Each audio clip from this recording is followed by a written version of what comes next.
Hola class, mi nombre es Caitlin, and I'm going to be talking to you today about the Latino Hispanic culture. Now, their culture is mainly based on Catholic Christian values, as well as traditions from the Aztecs, all kind of mixed in to one, which makes their culture. Now, when it comes to pregnancy and giving birth, this is considered God's plan, God's will, and natural. And a lot of people who have just come from, say, Mexico, will now, and who are based more in the older traditions, will sometimes not even seek any prenatal help until it's too late. Because, like I said, they believe this is God's will, this is natural, this is a woman's job.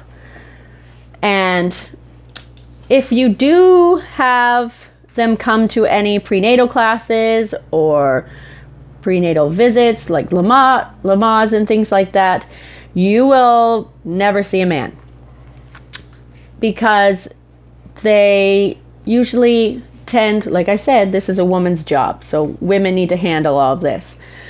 And you will see a lot of their extended female family. It could be aunts, grandmas, and extended family, close family, friends of family, neighbors, all women though. And birth is a very big deal for them as well.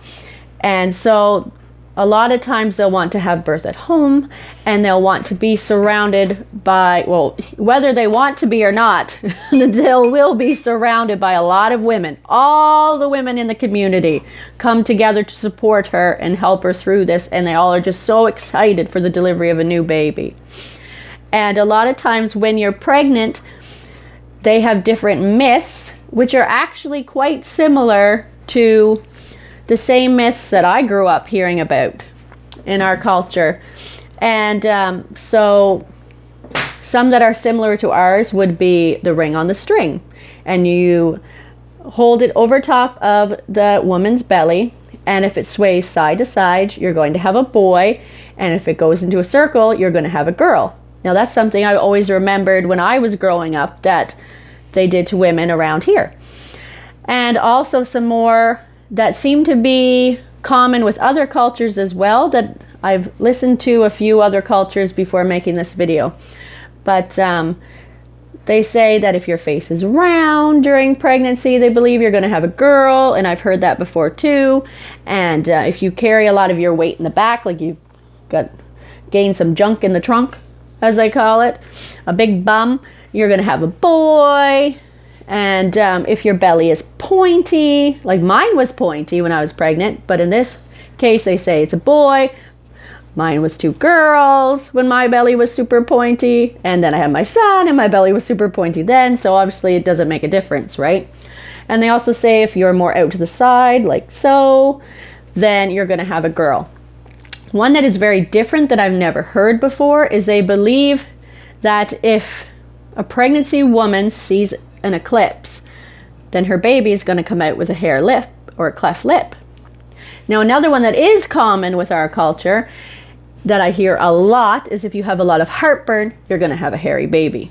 Now, of course, as I explained with my pointy belly, obviously none of these were really true, and you can't go by them to find out the sex of your baby, but they're still kind of fun. Now, men are not allowed to see the woman until after she's given birth and she's been cleaned and the baby's been cleaned. They don't let any men see them. And they also believe in the woman lying. So postpartum lying is what they'd call it.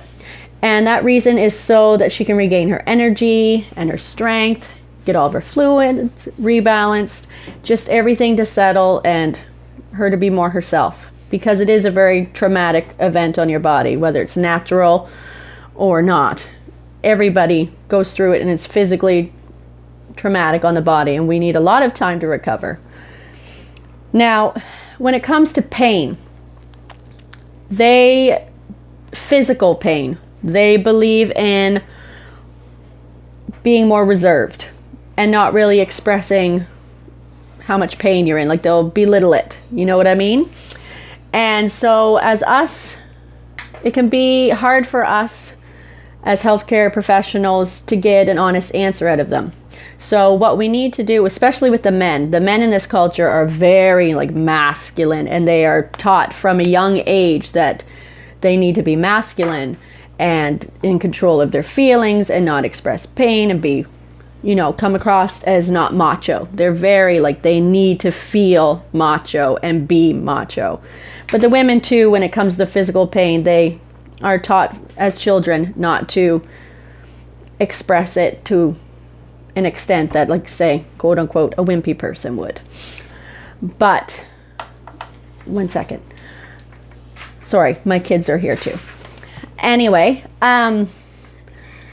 some things that we can do to help them is to make them feel comfortable and let them know that it's a safe space, that they can express anything to us. They can express their pain level, the true pain level, that they don't have to hide it, and we're only here to help them, and we can help them.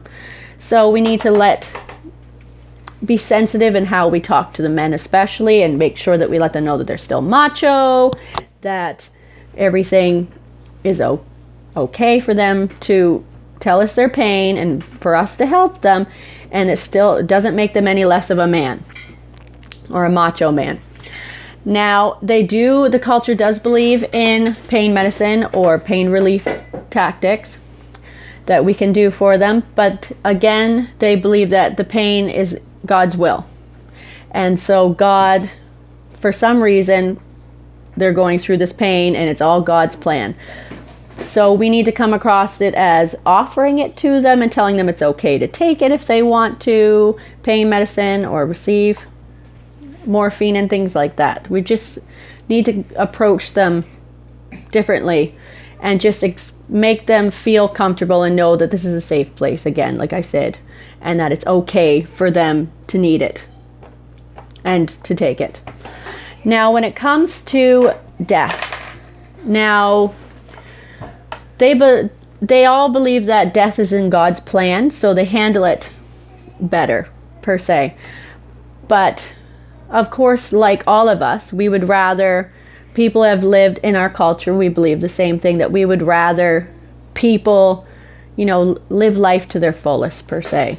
Both cultures agree on this. It's easier, and it is a shock and more devastating to us when somebody dies young or we feel it's not their time.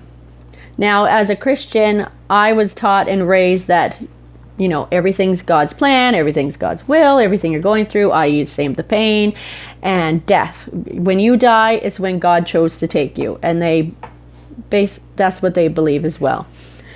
And when they know that somebody is dying, you have to really approach this very carefully.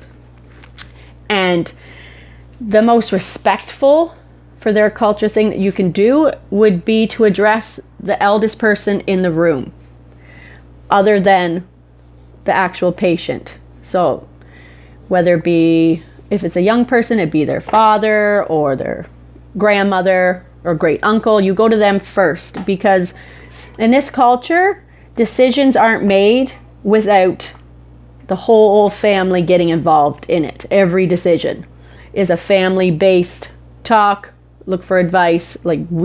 It's very family oriented, and you respect your elders and you listen to them, and it kind of goes from elder down. Now, a lot of families don't want the person, say if they're terminally ill, to know. And they will be very, very against us if we tell them. So we really need to go through the family first, even though that's not what we're taught. Necessarily, we have to use we have to alter our ethics a bit, in that sense of the patient needs to know everything. First, we need to try and get the family to tell them. But they kind of feel that a lot of times they don't want the person to know, because they want their last days on earth to be happy and joyful and not focused on illness.